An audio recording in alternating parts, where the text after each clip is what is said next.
मुख्यमंत्री योगी आदित्यनाथ लगातार बाढ़ प्रभावित क्षेत्रों का दौरा कर रहे हैं। गुरुवार को उन्होंने बस्ती, सिद्धार्थनगर और संतकबीरनगर तीनों जिलों में दौरा किया और बाढ़ प्रभावित लोगों से मुलाकात की। प्रशासन द्वारा, सरकार द्वारा जो भी राहत सामग्री और जो भी सुविधाएं बाढ़ प्रभावित लोगों को पहुंचाई जा रही हैं उसके बारे में जानकारी हासिल की। साथ ही मुख्यमंत्री ने इस दौरान राहत सामग्री भी वितरित किया। मुख्यमंत्री सबसे पहले सिद्धार्थनगर पहुंचे। वहां पर डुमरियागंज में उन्होंने जो बाढ़ प्रभावित हैं उनसे मुलाकात की और राहत सामग्री वितरित किया। उन्होंने कहा कि सरकार की तरफ से बाढ़ से प्रभावित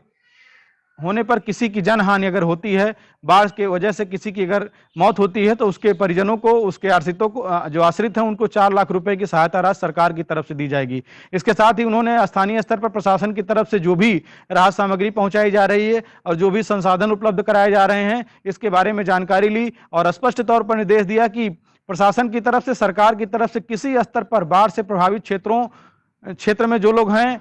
वहां पर राहत सामग्री पहुंचाने को लेकर या किसी अन्य बिंदु पर किसी प्रकार की कोई लापरवाही नहीं होनी चाहिए। उन्होंने तमाम सारे जनप्रतिनिधियों से, जिले के जो अधिकारी हैं उनसे स्पष्ट तौर पर कहा कि हर स्तर पर इसको लेकर सबको सतर्क रहने की जरूरत है। सिद्धार्थनगर में आपको बता दें कि गुरुवार को एक बांध कट गया। बांध कटने से तमाम सारे गांव जलमग्न हो गए हैं। बांध लगातार, उस बांध में रिसाव हो रहा था और आज वो बांध कट गया। कई अन्य स्थानों पर भी इस प्रकार की सूचनाएं निकल कर आ रही हैं कि धीरे धीरे जो बंधे हैं वहां रिसाव हो रहा है। उसके चलते आगे समय में और भी कटान हो सकती है।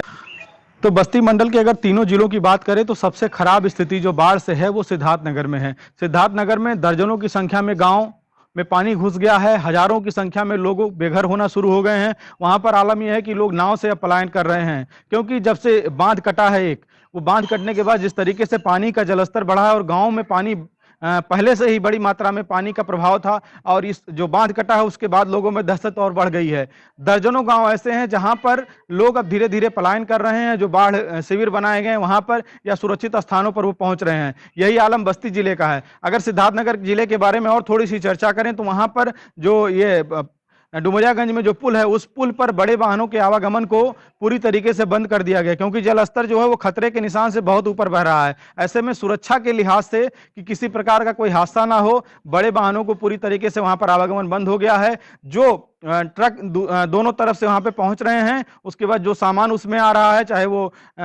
राहत सामग्री हो या अन्य किराने से जुड़ा कोई सामान हो या अन्य व्यापार से जुड़ा कोई सामान हो, उसको वहां से ट्रकों से उतार करके छोटे वाहनों में, पिकअप में, छोटे डीसीएम में, मैजिक में लाद करके लोग संबंधित स्थानों पर लेकर जा रहे हैं। तो सिद्धार्थनगर का जो प्रशासन है, जो पुलिस महकमा है, वो पूरी तरीके से सतर्क है। मुख्यमंत्री ने स्पष्ट तौर पर यह भी कहा कि अगर कहीं पर एनडीआरएफ, एसडीआरएफ या पीएसी की जरूरत है तो उसमें किसी प्रकार की उनके तैनाती में कोई लापरवाही न की जाए। समय रहते ही सारे इंतजाम पर्याप्त किए जाएं, जिससे कि अगर स्थिति और चुनौतीपूर्ण होती है और लोगों को, बड़ी संख्या में लोगों को अगर पलायन करना पड़ता है, उनको बाहर जो बाढ़ शिविर बनाए गए वहां पर पहुंचाना पड़े, तो किसी प्रकार की तत्काल में कोई मुसीबत ना खड़ी हो।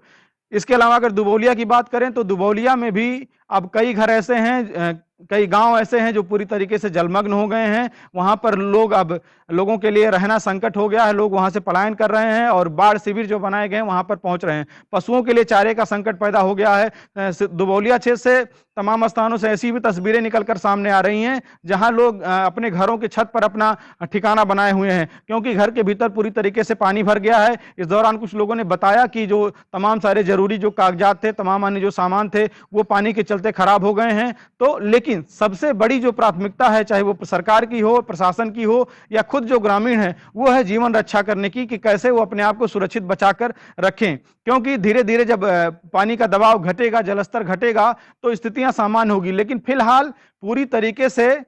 बाढ़ का प्रभाव बढ़ रहा है, लोग सहमे हुए हैं और जो बांध कटने की समस्या आ रही है, बस्ती जिले की बात करें या सिद्धार्थनगर जिले की बात करें, तो सबसे बड़ा सवाल है। इस बात को लेकर ग्रामीण भी कई बार चर्चा करते हैं। अक्सर इस बात की चर्चा होती है, चाहे वो मीडिया की रिपोर्ट्स के मुताबिक हो या अन्य जो स्थानीय स्तर पर ग्रामीण हैं या तमाम सारे ऐसे समाज सेवी हैं जो पूरे वर्ष ये बात उठाते रहते हैं कि जब बाढ़ का प्रभाव बढ़ता हुआ दिखता है तभी प्रशासन की तरफ से, सरकार की तरफ से या जो बाढ़ विभाग है उनकी तरफ से बंधों के मरम्मत का काम किया जाता है। जबकि अगर समय रहते बंधों का का मरम्मत ठीक से कराया जाए और जो संबंधित विभाग है वो हर स्तर पर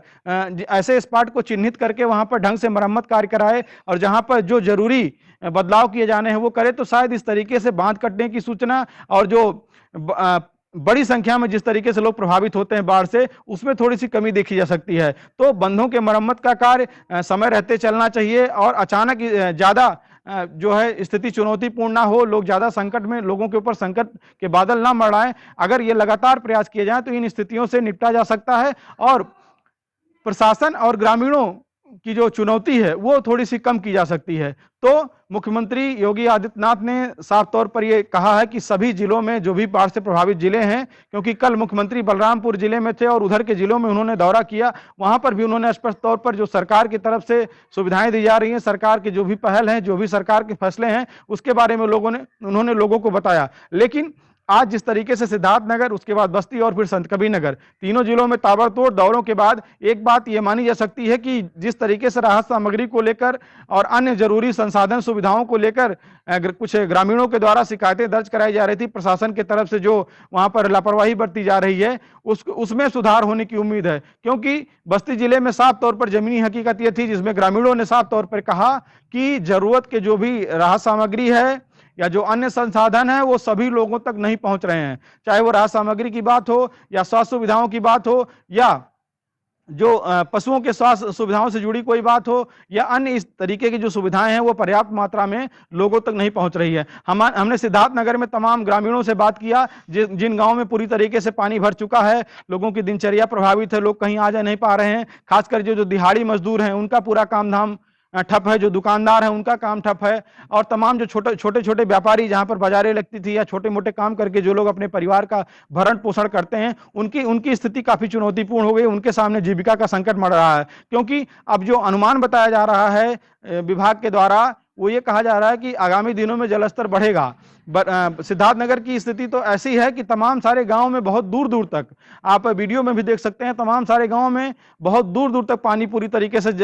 फैला हुआ है, जलस्तर लगातार बढ़ रहा है। तो ऐसे में अब सबसे बड़ी चुनौती प्रशासन के सामने यह है कि कैसे वो जो संभावित बंधे हैं उनको मजबूत किया जाए जहां पर रिसाव की सूचनाएं मिल रही हैं और ज्यादा से ज्यादा लोगों को जो बाढ़ग्रस्त एरिया में जो लोग अभी तक फंसे हुए हैं या जो लोग रुके हुए हैं, चाहे जो कारण हो, उनको हर हाल में वहां से सुरक्षित निकाल करके राहत शिविर में पहुंचाया जाए। क्योंकि अगर ऐसी स्थिति बनती है कि बाढ़ का प्रभाव और बढ़ता है, स्थिति और विकट होती है, तो फिर प्रशासन के लिए संभालना काफी मुश्किल हो जाएगा। अगर रात के समय पानी की अचानक जो है पानी का जलस्तर बढ़ता है और वो बड़ी संख्या में गांवों को या एक बड़ी आबादी को अपने चपेट में लेता है, तो फिर प्रशासन के लिए वो चुनौती होगा। सिद्धार्थनगर में तमाम सारे विद्युत उपकेंद्र में पूरी तरीके से पानी भर गया है, सैकड़ों गांवों में विद्युत की आपूर्ति पूरी तरीके से बंद हो गई है और इसके साथ ही जो दूरसंचार व्यवस्था है वो भी, नेटवर्क काफी कुछ खराब चल रहा है, लोगों से साफ तौर पर बात भी नहीं हो पा रही है। क्योंकि हमने जब वहां अपने साथी से बात की तो उन्होंने बताया कि यहाँ पर जो विद्युत उपकेंद्र है वो पूरी तरीके से उसमें पानी भर गया है, कई स्थानों पर तो बिजली कटौती पूरी तरीके से चल रही है और इसके चलते मोबाइल जो दूरसंचार सेवा वो भी प्रभावित चल रही है। तो प्रशासन और सबको पूरी तरीके से इस बात को प्राथमिकता में रखते हुए ज्यादा से ज्यादा लोगों को गांव से निकालकर या जो प्रभावित क्षेत्र है जहां पर कि बाढ़ का प्रभाव दिख रहा है वहां से सुरक्षित निकाल करके उनको बाढ़ शिविर में पहुंचाया जाए या जो भी स्थान चिन्हित किए गए हैं उनको वहां पर पहुंचाया जाना जरूरी है। इसके साथ ही अगर बस्ती जिले की बात करें तो यहां पर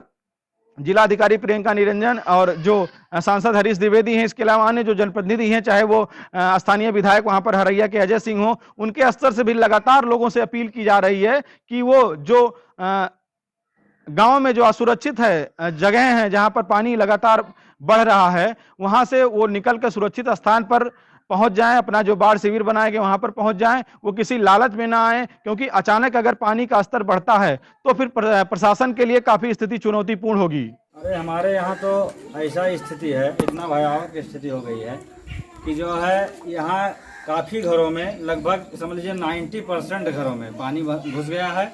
और यहाँ खाना बनाने में, खाने में कई लोग छत पे जाते हैं, इधर उधर सामान अपना करते हैं, कुछ लोग गांव के बंधे पर वहाँ बैठे हुए हैं